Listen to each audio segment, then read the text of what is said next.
Welcome students, I am Aarti Singh. I hope you all are doing well. आज हम English literature में एक बहुत ही सिग्निफिकेंट और इमोशनल पोएम एक्सप्लोर करेंगे जिसका नाम है the soldier by Rupert Brooke. आपने कभी सोचा है कि एक सोल्जर्स के मन में अपने देश के लिए क्या फीलिंग्स होती हैं जब वो बॉर्डर पर खड़ा होता है या वॉर जोन में होता है, तो उसकी इनर फीलिंग क्या होती है और मातृभूमि के लिए क्या थॉट्स आते हैं। This poem the soldier exactly उन्हीं फीलिंग्स को कैप्चर करती है। रूपर्ट ब्रूक को, जो खुद वर्ल्ड वॉर 1 के दौरान एक सोल्जर थे, उन्होंने इसमें एक आइडियलिस्टिक और डीपली पेट्रियाटिक सोल्जर्स के पर्सपेक्टिव को ब्यूटीफुली पोर्ट्रे किया है। ये पोएम हमें बताती है कि कैसे एक सैनिक अपनी ज़मीन, अपनी संस्कृति और अपने लोगों से कितना गहरा जुड़ाव महसूस करता है, even when facing the ultimate sacrifice that in battle. So get ready to feel the emotions of patriotism and sacrifice as we dive into the powerful lines of the soldier. So, Rupert Brooke 1887 to 1915. तो born से death का as year है, was born in a well-to-do academic family. His father was housemaster at Rugby School, where Rupert Brooke was educated before going to King's College. तो मैं आपको line by line explanation दूंगी एकदम अच्छे से, जिससे आप लोगों को तुरंत समझ में आ जाएगा। तो कौन थे रूपर्ट ब्रूक? रूपर्ट ब्रूक का 1887 to 1915 एक फेमस इंग्लिश पोएट थे। उनका जन्म एक well to do academic family में हुआ था, यानी उनके परिवार में शिक्षा का बहुत महत्व था। उनके फादर जो थे रुग्बी स्कूल में हाउस मास्टर थे, जहां रूपर्ट ने कैम्ब्रिज के किंग्स कॉलेज जाने से पहले अपनी पढ़ाई पूरी की थी। W.B. Yeats, the famous poet, described him as the handsomest young man in England. He assumed the symbolic role that eventually turned into the myth of a young and beautiful fallen warrior. तो W.B. Yeats जो थे famous Irish poet थे, ने उन्हें W.B. Yeats ने उन्हें the हैंडसमेस्ट young man in England कहकर describe किया था। उनकी पर्सनालिटी बहुत चार्मफुल थी।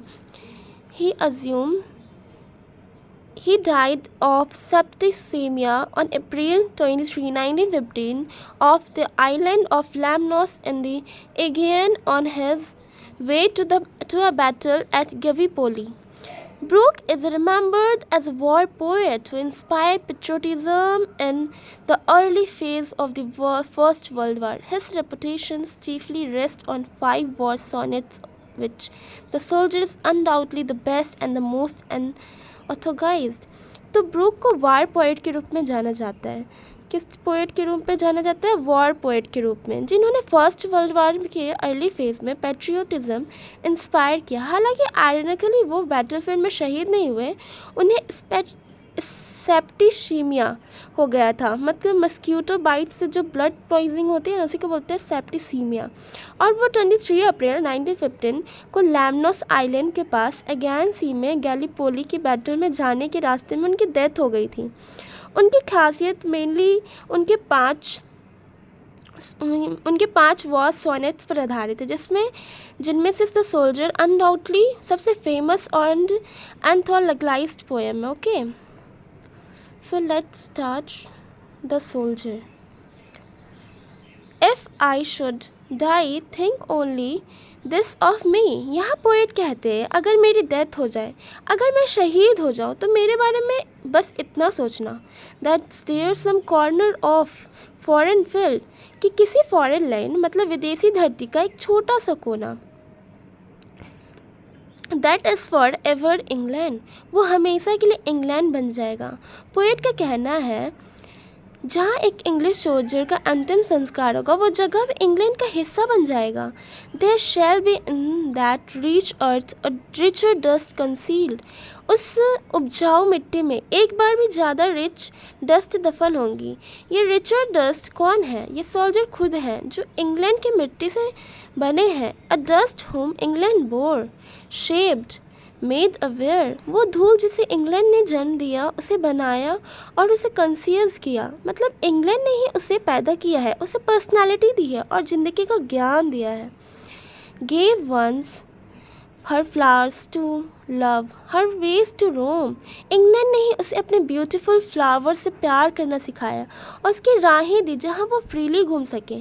A body of England's breathing English air, एक ऐसा शरीर जो इंग्लैंड का है ही है, जिससे हमेशा इंग्लिश एयर में सांस ली है, उसका हर हिस्सा इंग्लैंड का है।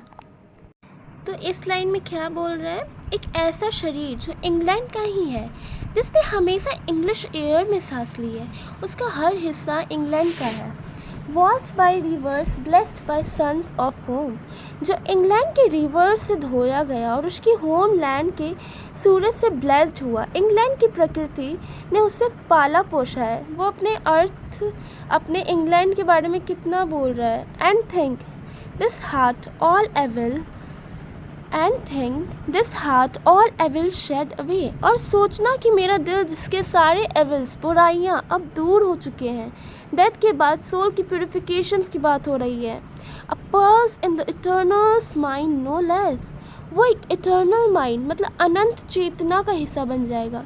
एक पल्स की तरह उसकी इंडिविजुअलिटी ख़त्म हो जाएगी और यूनिवर्सल सोल में मिल जाएगा। वो give somewhere back the thoughts by England given, वो उस इटर्नल माइंड में इंग्लैंड द्वारा दिए गए थॉट्स वो वापस देगा। उसके विचार भी इंग्लैंड से ही है।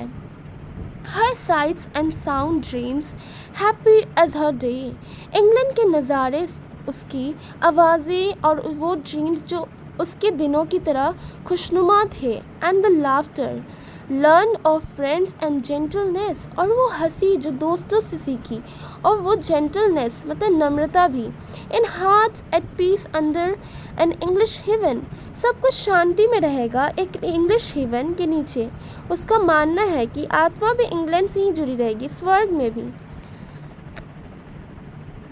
सो इसका ये देते हैं, समरी देते हैं और रिवीजन भी हो जाएगा आप लोगों का। लाइन बाय लाइन एक्सप्लेनेशन तो होगी। आप लोग को अगर समझ में आया तो कमेंट करना, और से मैं अभी आप लोगों को रिवाइज करा रही हूँ। इसका समरी देती हूँ। So let's start the summary. The soldier एक पेट्रियाटिक सोनेट है जहाँ पोएट ये एक्सप्रेस करते हैं कि अगर वो युद्ध में शहीद भी हो जाए तो उन्हें इस बात का कोई गम नहीं है, कि बल्कि वो गर्व महसूस करेंगे। पहले स्टैंजा में क्या बोला गया? फिजिकल कनेक्शंस टू इंग्लैंड, वो फिजिकली कनेक्ट हो रहे हैं मतलब शारीरिक जुड़ाव। कविता की शुरुआत में ब्रुक कहते हैं if I should die think only this of me there is some corner of foreign field, मतलब वो कहते हैं कि अगर वो किसी फॉरेन फील्ड में मरते हैं तो उनकी बॉडी जिस मिट्टी में दफन होगी वो जगह हमेशा इंग्लैंड का हिस्सा बन जाएगा।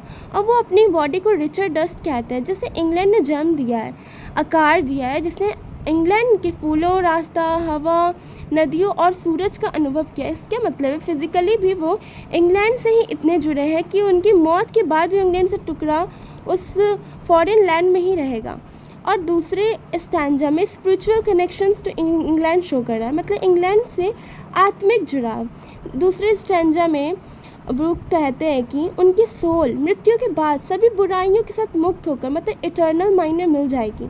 और उस इटर्नल माइंड में भी इंग्लैंड की यादें, उसके नज़ारे, आवाज़ें, खुशहाल सपने, दोस्तों से मिली हंसी और जेंटलनेस हमेशा बनी रहेगी। इसका मतलब है कि सिर्फ फिजिकली नहीं बल्कि स्पिरिचुअली भी इंग्लैंड से हमेशा जुड़े रहेंगे।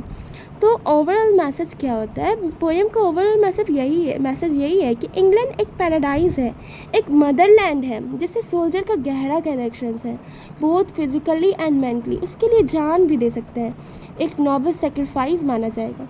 तो स्टूडेंट्स, रूपर्ट ब्रूक का द सोल्जर हमें सिर्फ एक सोल्जर की देशभक्ति ही नहीं सिखाता है, बल्कि यह भी दिखाता है कि कैसे एक इंसान अपनी मातृभूमि से कितना डीपली कनेक्टेड हो सकता है, यहाँ तक कि डेथ के लिए भी, अपना डेथ भी उसके लिए कुछ नहीं है।